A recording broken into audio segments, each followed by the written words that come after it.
በሴክሹዋል ሰዎች ሲፋቱ እንዲሁም ደግሞ በትክክል እንኳን ስለ ሴክሹዋል ባያወሩ የሆነ ይሄ አውቀው እንዳላወቁ እየሆኑ የሚለያዩበት አቤት ወጥ እንዴት ይጣፍጣል ግን ትንሽ እየጨው ባይበዛበትም ብለሽ ነው የምትገልጪው ችግሮች እንኳን ቢኖሩ የምታወሪበት መንገድ በእንደዚህ ብናየው የተሻለ ነው ብዬ አስባለሁ ትሪትመንት ከዛ ነው የሚጀምረውና አሁን አንዳንድ ባላይ ተከሆነ ይሄ ከፋሚሊ ትራንዛክሽን የመጣ ነገር ይመስለኛልና የት ገባሽ የት ወጣሽ የት በቃ ነው ባልነቱን ትቷል ወይ ሴትዮዋ ሌላ ባል መፈለግ አለባት ኦር እሱ ባል መሆን አለበት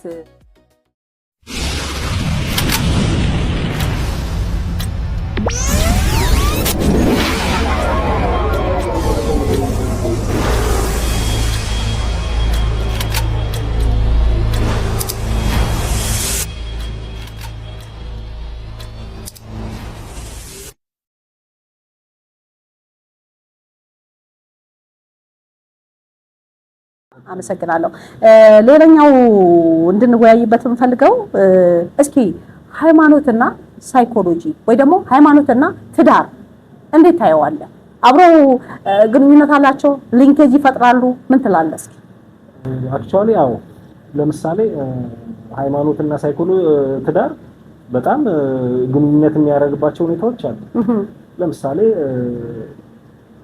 ሁለት የተለያየ እምነት ያላቸው ሰዎች ብዙ ጊዜ የሚባል ነገር አለ ፍቅሩ ካለን ምናምን የሚባሉ ነገሮች አሉ ምናልባት ይሄንን ቻሌንጅ አልፈው መሄድ ከቻሉ እሰየው ነው ነገር ግን አንድ ሰው ሁለት አይነት ሃይማኖት ከሚኖረው ይልቅ ተመሳሳይ ሃይማኖት ሆኖ መሄዳቸው ወደ ተገቢነት አለው ብዬ አስባለሁ በሁለቱ ግንኙነት መካከል ችግር ላይ ፈጥር ይችላል ለጊዜው ማለት ነው ቀጥሎ ግን ምን ይመጣል ልጆች ይመጣሉ ልጆች ሲመጡ ለምሳሌ አንቺ ወደ ኤክስ የሚባል ሃይማኖት ተከታይ ነሽ እሱ ደግሞ ዋይ የሚባል ሃይማኖት ተከታይ ሊሆን ይችላል ሶ ልጆቹን ወደ የትኛው ነው የምታረጊው ስለዚህ ተመሳሳይ መሆን መቻል አለበት የሚለው አንድ ገዢ ሐሳብ ነው ነገር ግን ይሄን ስልሽ ደግሞ የተለያየ እምነት ይዘው ይሄን ነገር ቻሌንጅ አድርገው እስከ ህይወታቸው ፍጻሜ ድረስ የሄዱ ሰዎች የሉም ለማለት አይደለም እንደየቦታና እንደየማህበረሰቡ አናውና ሊለያይ ይችላል ልልሽ ፈልጌ ነው ምክንያቱም የተለያዩ እምነቶች በአንድ ላይ የሚኖሩበት አካባቢ ተዋልደው እንትን ብለው ያሉበት አካባቢና ይሄ ማህበረሰቡ የሚቀበልበት አካባቢ ሆነ ሊሆን ይችላል ነገር ግን ሌላ ማህበረሰብ ጋር ደግሞ ስትሄጂ እንደዚህ አይነት ነገሮች የማይሆንባቸው ብዙ ነገሮች አሉ የቤተሰብ ጣልቃ ገብነት ይመጣል የማህበረሰቡ ጣልቃ ገብነት ይመጣል እንደዚህ ነገሮች ስላሉ ቢመሳሰሉና አንድ ላይ ቢሄዱ የተሻለ ነው ብዬ አስባለሁ ምናልባት ነካክቼልሽ እንደሆነ አላውቅም አሁን መነካካት ሳይሆን በደንብ እንድትረዳኝ የምፈልገው መነካካትማ ሌላውም እያወራ ስለሆነ እኔ እሱን አልፈልግም አሁን ምንድነው የምታረግልኝ መሰለ እኔ እያልኩት ያለሁት አሁን የነገርከኝ የተለያየ ሃይማኖት ያላቸው ሰዎችን ነው ኖ ማንንም ሰው የፈለገውን ሃይማኖት ይመን የኔ ጥያቄ መብቱ ነው ሰው በገባው መልኩ ነው የሚመላለሰው ነው አይደል መጽሐፍ ቅዱስ የሚለው ይባላል እኔ ግን ብዙም አልችልም እሱን እዛው ጋር ትይዝልኛል ሌላኛው ነገር ምንድነው እኔ ማንሳት የፈለኩት ጥያቄ 95% ዲቮርስ አለ ኢትዮጵያ ውስጥ ይሄንን እኔ እናንተ እንተማመናለን በሃይማኖት ዙሪያ ደግሞ ስንሄድ ሃይማኖተኛ ወይ ደግሞ ሃይማኖት አለን ብለን እንደ ኢትዮጵያ 98% አማኞች አሉ በፐርሰንት ስንሰራ ይመስለኛል ካልተሰለየ እምነት የሚከተሉ አሁን ስለ እከሌ ሃይማኖት በቃ ብቻ ኢትዮጵያ ውስጥ ከ2% ብቻ ነው ማያምን ሰው እሱ ስለሆነ በሀገር ከዛ ውጪ ሁሉም ያምናል ተብሎ ነው የሚታሰበው እንግዲህ ሃይማኖትና ጋብቻ ሊንኬጅ ካላቸውና ወይ ግንኙነት ወይ ቁርኝነት የሚኖራቸው ከሆነ እንደተባባል ነው እንደዚህ እምነት ካለን ዲቮርሱና የዚህኛው ፐርሰንት ባላንሱ አልመጣ ስላለኝ ነው ለኔ ከዛ ውጪ ደግሞ እነዚህ የተፈራረሙ የፈረሰ ዲቮርስ ምናምን ሌሎችስ ደግሞ በጓደኝነት በሀገር ደረጃ የሚጣሉ ሰዎች በሃይማኖት በዘረኝነት ማለት ብዙ ነገር አለ እንግዲህ ከዛ ውጪ ነው 95% ያኛው ስንጨምር ቦነስ አለ ከዛ አልፎ ማለት ነው የኛ ጥላቻ ሶ ያ ካለ እዚህ ጋር ደግሞ ሃይማኖተኛ ከሆነን ዋይኖት ለምዶ ትራይ የሚፈርሰው ምንድነው እስኪ እንደ ስነ ልቦና ባለሙያ እባክህ ይሄንን እንደው ሰፋ አድርገን እንድታብራራልኝ አክቹአሊ ምን አለ መሰለሽ አንድ ሰው እምነት አለው የሚባለው ምንድነው ማለት ሃይማኖት አለው የሚባለው ነገሮች ምንድነው? ለምሳሌ የሚከተለው የሃይማኖት ተቋም ያለው ዶክትሪን አለ። ህግና ደንቦች ማለት ትእዛዛቶች አሉ። እነሱን ነገር ይፈጽማሉ ወይ ነው? ገብቶሻል? የኔም ጥያቄ ነው። እነሱን ነገሮች ከፈጸመ ሃይማኖት አለው ልንለው እንችል ይሆናል። አንድ ሰው በሃይማኖት ድርጅት መጠራትና ሃይማኖተኛ ነው ማለቱ በጣም የሚለያዩ ነገሮች ናቸው። እኔ እዚህ እምነት ተከታይ ነኝ ልል ይችል ይሆናል፣ ግን ያንን ነገር አረጋለሁ ወይ ነው ዋናው ነገር። በአብዛኛው የሚያረግ ሰው የለም። ለምሳሌ አትግደል ይላል፣ የሚገል ሰው ሊኖር ይችላል። ስለዚህ የዛን የሃይማኖት ተቋም ትእዛዛቶችን ያ ሰው ይቀበላል ወይ? ካልተቀበለ እና ያረገው ካልሆነ እኔ ሃይማኖተኛ ነው ለማለት የሚከብዱ ብዙ ነገሮች አሉ። ገብቶሻል? እምነት ነው ሃይማኖተኛ እምነት አለው የለውም ነው ጫወታው። ሃይማኖትማ አድንም አሁን እምነት አለው ወይ ነው በዛ ነገር ላይ በቃ ራሱን ጥሎ እየኖረ ነው ወይ በቃ አታድርግ የተባለውን አያደርግም ወይ ነው አይደለ ጫወታችን። እስኪ ቀጥል። ከዛስ? አዎ ማለት ሃይማኖተኛና እምነት እንዳልሽው በጣም የሚለያዩ ነገሮች ናቸው። ሃይማኖት ማለት ያው የአንድ መጠሪያው ነው። እምነት ደግሞ እዛ ውስጥ የምታረጋቸው እያንዳንዱ ነገሮች ከፈጣሪ ጋር የሚያገናኙ ጉዳዮች ናቸው። አሁን እምነት የለንም የሚሉ አንዳንድ ማህበረሰቦች ላይ ልትሄጂ ትችላለሽ። አሁን ወደ ፎሬነሮች ምናምን ብትሄጂ ይሄ ፓጋን እምነት ተከታዮች ከኛ ይልቅ በጣም ሰፊዎች ናቸው። ነገር ግን ማህበራዊ ነገር ላይ በጣም ጎበዞች ናቸው። የሰውን ፐርሰናሊቲ ያከብራሉ። ወንጀል ኦልሞስት ዜሮ የሚባሉበት የሚገርም ነው በጣም ያሉ አለማቶች አሉ። ወንጀል አይሰሩም። ሴት ልጅ በጣም ያከብራሉ። እርስ በርስ ይተባበራሉ። እያንዳንዱ እኛ እዚህ ሃይማኖት እምነት ላይ የምንፈልጋቸው ነገሮች የታዘዝነው ትእዛዛቶች እኛ ግን እምነት የላቸውም። ግን እነሱ ያንን ይተገብሩታል። ስለዚህ እኔ አሁን የሃይማኖት መጠሪያ ሳይሆን የምፈልገው የምናረጋቸው ተግባራቶች ናቸው። እኛን ሃይማኖተኛ ነን እምነት አለን ሊያስብለን የሚችለው ነገር የምንሰራቸው ተግባራቶች ናቸው። ለምሳሌ ለተቸገረ ስጥ ይላል።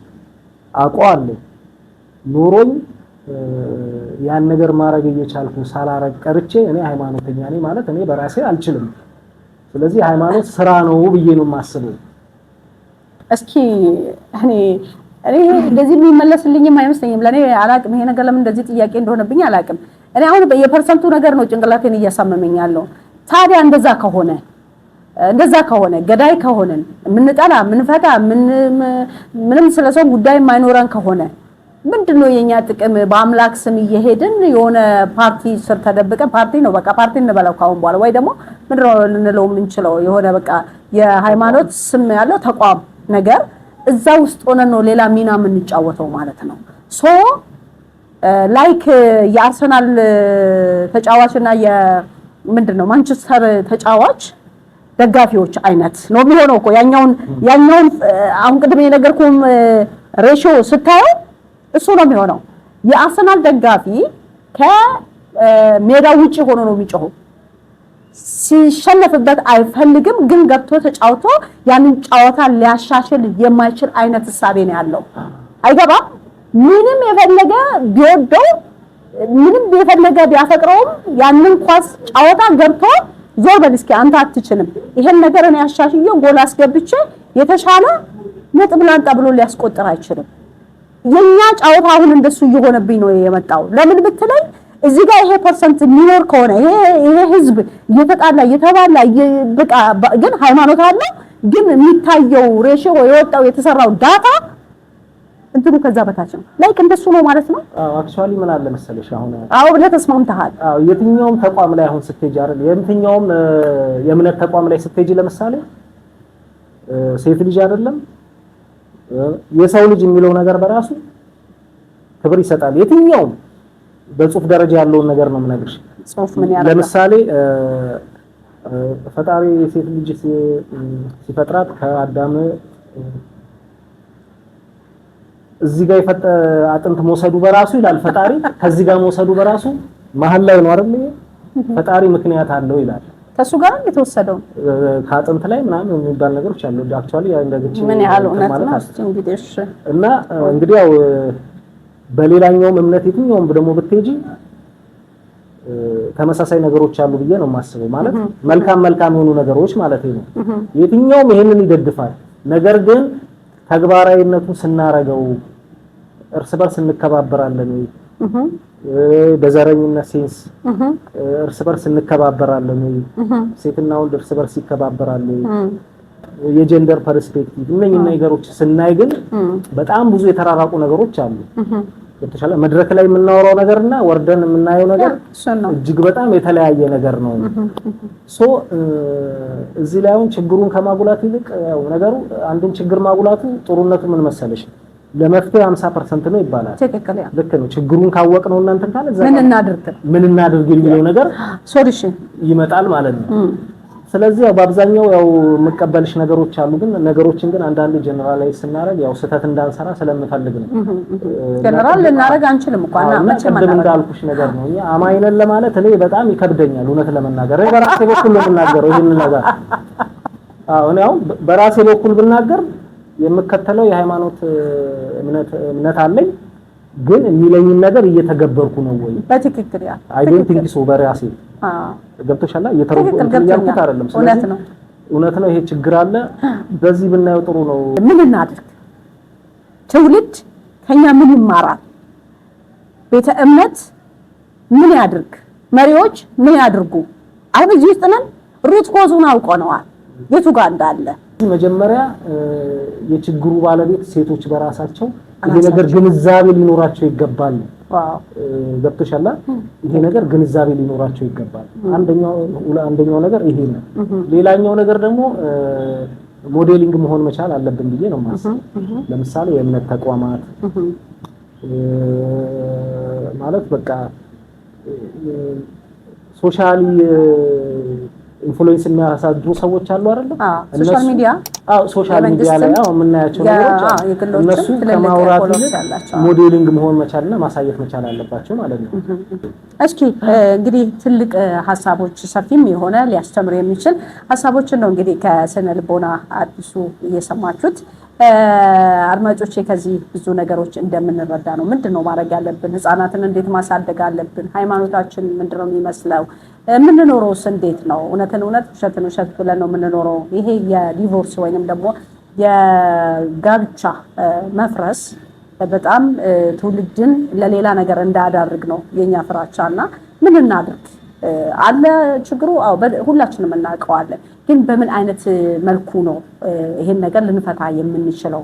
ምን እናድርግ በሚል ነገር ላይ ትልልቅ ሰፋፊ የሆኑ ሐሳቦችን ገንቢም የሆኑ ልንማርበት የምንችለውን ነገር አንስቶታልና ሁላችንም ከዚህ ትልቅ ነገር ልጆቻችንን እንድንጠብቅ ራሳችን ለልጆቻችን የምናወርሰውን ነገር ማድረግ እንዳለብን እንደሚያስተምረን እና እንደምትወስዱት አምናለሁ።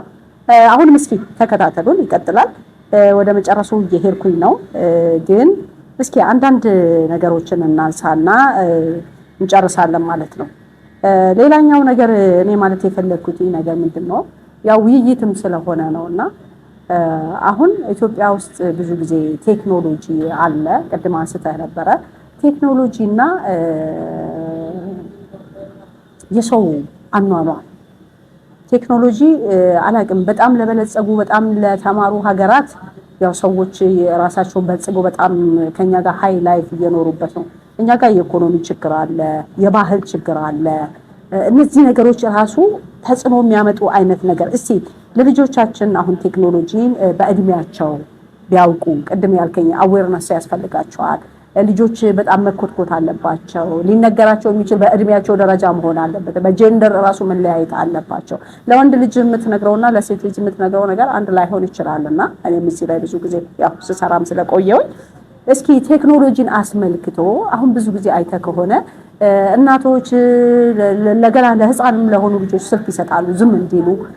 ገና አነስ ያለ ደረጃ ላይ ያሉ ህፃናት ጋርም እንደዚህ አይነት ነገር እናደርጋለንና አንድ ቀን ምን አጋጠመኝ ኢንተርኔት ቤት ኢንተርኔት እምቢ ብሎኝ የሆነ ኢንተርኔት ገብቼ ትንሽ 12 ወር 11 አመት ይሆነዋልና ቁጭ ብያለሁ። እንደዚህ የተደረደረ ታውቃለህ ኢንተርኔት ቤት እንዴት እንደምትጠቀምና እዛ ገብቼ ኮኔክሽን እምቢ ብሎኝ እዛ ይሻላል ብዬ ሄጃለሁና የሆነ ነገር ኢሜል ለመላክ ቁጭ ብዬ ልጁ ኤርፎን አድርጓል ተመስጧል። 11 አመት ቢሆነው ነው በትክክልና ዞር ብዬ ሳየው የሴክስ ፊልም ነው የሚያየው። የለም ብትወጋው አይሰማህም። አሁን አላቅም እኔ ገብቶት ነው የሚያየው ፊልም ነው የሚመስለው ግን እንዴት አርጎ ሰርች አርጎ አወጣው የሚለው ደግሞ ነገር ነበረ። የፈለገ እንደው ያ ልጅ ትልቅ ቢሆን 12 ዓመት አይበልጠውም ነው በጣም ልጅ ነው ጩጬ ደነገጥኩኝ። እንዳልቆጣም አይሰማም ስጠራውም አይሰማም። ኖርማሊ በቃ የለም ልጁ እዛ ውስጥ ነው ያለውና ቤተሰብ እንዴት ነው ከቴክኖሎጂ ጋር ያለውን ሊንኬጅ እንዴት እናየዋለን? አሁን ልጅ እንደዚህ ነው የምትልበት ጊዜ አይደለም። በስልኩ ላይ ሁሉ ነገር ይመጣለታልና እስኪ ምን እናደርግ? እንዴትስ እንጠቀም? ምን ስናስተምር? ደግሞ ብዙ ጊዜ ህዝብ ያለበት ቦታ ቤተ እምነት ነው። ምን እናድርግ? ቤተ እምነት ያሉ ሰዎች ካህናቶች ምንድነው ሊያስተምሩ የሚገባው? እኛስ እንደ ማህበረሰብ እንደ ወጣት እንደናንተም መስሪያ ቤት እንደኛም ድርጅት አለን። እኛም በህፃናት በሴቶች በአካል ጉዳተኞች ላይ የሚሰራ ምን እናድርግ? ሌሎች ድርጅቶች መንግስታዊ የሆኑ መንግስታዊ ያልሆኑ ተያይዘን ካሰራን ይሄ ነገር እንዴት ነው የሚሆነው? እስኪ እሱን ትንሽ ብታነሳለን። አክቹአሊ ምን አለ እንደዚህ አይነት ነገር አራት አይነት በነገራችን ላይ ፓረንቲንግ ስታይል አለ። የአስተዳደግ አይነቶች አራት አይነቶች አሉ። አንደኛው አውቶሪቴሪያን የምንለው አለ። ይሄ አውቶሪቴሪያን የምንለው አምባገነናዊ አገዛዝ ማለት ነው። ቤተሰብ ልጅን ይሄን አርግ ነው፣ ምንም አይነት ጀጅመንት የለም። ሌላ ልጅ ግዴታውን ማድረግ አለበት። አርግ ነው፣ ይሄን ነገር ስራ ነው፣ ይሄን ነው፣ ስትሪክት ነው። ይሄን ያጅልኝ በኋላ ላይ እንትን ብለዋል። አውቶሪቴቲቭ ደግሞ የሚባል አለ። አውቶሪቴቲቭ ላይ ደግሞ ምንድነው ህግ ሲደመር ፍቅር የሚባል ነገር አለ። ቤተሰብ ውስጥ ህግ አለ፣ ፍቅርም እኩል አለ። ህጎችን ልጆች የማክበር ግዴታ አለባቸው። ወላጆች ደግሞ በዛው መጠን ደግሞ ለልጆች ፍቅር ይሰጣሉ። ችግር ሲፈጠር ጎን ለጎን ዲስከስ የማድረግ ባህል አለ። ሶስተኛው ደግሞ ምንድነው ይሄ ሌዝፌር አይነት ለልጆች ፍቅር ብቻ እንሰጣለን። ምንም አይነት ህግ የለውም፣ ህግና ደንብ የለውም። ልጄ ብቻ ደስ ይበለው እንጂ ምንም አይነት ነገር ይስራ የሚሉ ነገሮች ቤዚክ ኒዶችን እዚህ ጋር ላይ ወላጆች በደንብ ያቀርባሉ። ምንም የምታጭው ነገር የለም። የምትፈልጊው ነገር ወላጅ ያደርጋል። ነገር ግን ቁጥጥር የሚባል የለም። አራተኛው ደግሞ ምንድነው እዚህ ጋር ጭራሽ ቤዚክ ኒድም የማቀረብ ነገር የለም፣ ፍቅርም የለም፣ ምንም ነገር የለም። ልጅ የራሱ ጉዳይ ነው፣ የትም ኖሮ ይሁን የሚል ነገር አለ። ልጅ ወጥቶ የፈለገ ሲዞር ይሁን ምን ሲያረግ ይሁን ምን ሲል ወላጅ ምንም ግድ የማይሰጠው ማለት ነው። ሶ አሁን ከዚህ ጋር የተሻለ ነገር የትኛው ነው ብለን ብናስብ ይሄ ሁለተኛ ላይ ያልኩሽ አውቶሪቴቲቭ ህግና ፍቅር ተመጣጥነው መሰጣት መቻል አለባቸው የሚለው ይሄ እኔ አስተሳሰብ ነው። እዚህ ጋር ምን አለ ማለት ነው ልጆች ወላጆቻቸውን አይፈሩ። የሚፈሩት ምኑን ነው? ህጉን ነው። ችግር ሲመጣ ለወላጆቻቸው ጋር ያወራሉ። ቁጭ ብለው ዲስከስ ያደርጉና በጋራ አብረው ነው የሚፈቱት። እና ምን የሚባል ነገር አለ? ፐኒሽመንት እና ሪኢንፎርስመንት የሚባል ነገር አለ። ፐኒሽመንት ማለት ያን ህግ ሲተላለፉ ቅጣት አለው። ሲያከብሩትና መልካም ነገር ሲሰሩ ደግሞ ሪኢንፎርስመንት አለ። የቅጣት አይነቱ ግን ይለያያል። ፊዚካል ቅጣት ምናምን አይደለም። አሉ ፖዚቲቭ ፐኒሽመንት የሚባሉ ነገሮች ከሚወዱት ነገር ላይ ማገድ፣ መከልከል ምናምን የሚባሉ ነገሮች በዛ እንዲቀጡ ማለት ያንን ላለማጣት ይሄን ይተገብሩታል። ሶ እዛ ጋር የሚወጡት ህግና ደንቦች እንዳልኩሽ እያንዳንዱን እንቅስቃሴ እዚህ ጋር ወላጅ ያውቃል ማለት ነው። የልጁ ግን ፍቅርም አብሮ እንዳለ ሆኖ ማለት ነው። ስለዚህ አሁን ከሞባይል ጋር በተያያዘ ይሄ ሁሉም ቤት ያለ ችግር ነው። ልጆች ሞባይል ላይ ያላቸው ፍቅር እኔ አንዳንዴ በጣም ነው የሚገርመኝ። እኛም ማናውቀውን ነገር ገብተው ምናምን በጣም ብዙ ነገር ጎርጎ። ስለዚህ እዚህ ጋር የሬስትሪክሽን መኖር መቻል አለበት። ለልጆች ራሳቸውን ችለው ሞባይል ቁጭ ብለው እንዲጠቀሙ መፍቀድ እኔ ተገቢ ነው ብዬ አላምንም። ነገር ግን አዲስ ነገር ያለው እንዳይመስላቸውና ሌላ ሴንስ እንዳይስምማቸው ወላጅ አብሮ ቁጭ ብሎ የሚያዩትን ነገር ወላጅ መርጦ አብሯቸው እሱንም ለተወሰነ ደቂቃ ነው። አንደኛ ከጤና ጋር ራሱን የቻለ ችግር አለ። ትምህርት ያዘናጋል። ብዙ ነገሮች አሉ። የሳይኮ ሲስተምስ ይኖርበታል። ሳይኮ ማለት የአእምሮአቸውን አቢዩዝ የማድረግ የተለየ ነገሮችን ሲያዩ ምን በደንብ አለው። ለምሳሌ የማይገቡ ነገሮች አሁን ቅድም እንዳልሽ የ11 ዓመት የ12 ዓመት ልጅ እንደዚህ አይነት ነገር እያየ ወጥቶ ምንድነው የሚያደርገው? ይሄ ምንም ሌላ ፍልስፍና መናገር አይጠበቅብንም። ልጆች ያዩትን ነገር ይተገብራሉ። ይሄ በቃ ምንም አይነት እንትን እኔ እኮ የሚገርመኝ ነገር አንዳንዴ በፊት ላይ የኛ ማህበረሰብ እንደውም ጥሩ ነው የምልበት ነገር አለ። ለምሳሌ አንቺን መንገድ ላይ የሆነ ነገር ስታረጊ ካየ ጎረቤትሽ እኮ ተቆጥቶ ምን ብሎ ያስገባሻል እኮ። አሁን ላይ ይሄ ሴንስ አለ ወይ አይዶን ያለ አይመስለኝም። አሁን እንደዚህ አይነት ኢንተርኔቶች ቤቶች ራሱ እንደዚህ አይነት ልጅን አንደር ኤጅ የሆነ ልጅ አስገብቶ ኢንተርኔት ሲጠቀም ዝም ማለት በራሱ ይሄ በጣም ከባድ ነገር ነው። ሶ አንዳንዴ ቴክኖሎጂ መዝጋት አያስፈልግም። ቴክኖሎጂ የመጣው ምንድነው ኑሮንና ህይወትን ለማቅለል ነው፣ ሌላ ነገር አይደለም። ሶ ሊጠቅማቸው የሚችለውን ነገር ወላጅ አብሮ ቁጭ ብሎ የተወሰነች ነገር ላይ አንዳንዴ አሳይመንትም ምናምን የሆነ ነገር እኮ ትሰሪበታለሽ። የህፃናት መዝሙሮች ይኖራሉ፣ የሚያስተምሩ ነገሮች ሊኖሩ ይችላሉ። ወይ ከስልክ ውጪ ሌሎች ነገሮችን መጠቀም ይቻላል። ለምሳሌ በላፕቶፕ አድርጎ ግን ቁጥጥር እያንዳንዱ ነገር ማየት ያስፈልጋል። ትንሽ ዞር ካለ ልጆች በተፈጥሯቸው የሆነ ነገር የማያውቅ በጣም ፍላጎት አላቸውና የማይነካኩት ነገር የለም። ኢንተርኔት ደግሞ የማያመጣው ነገር የለም።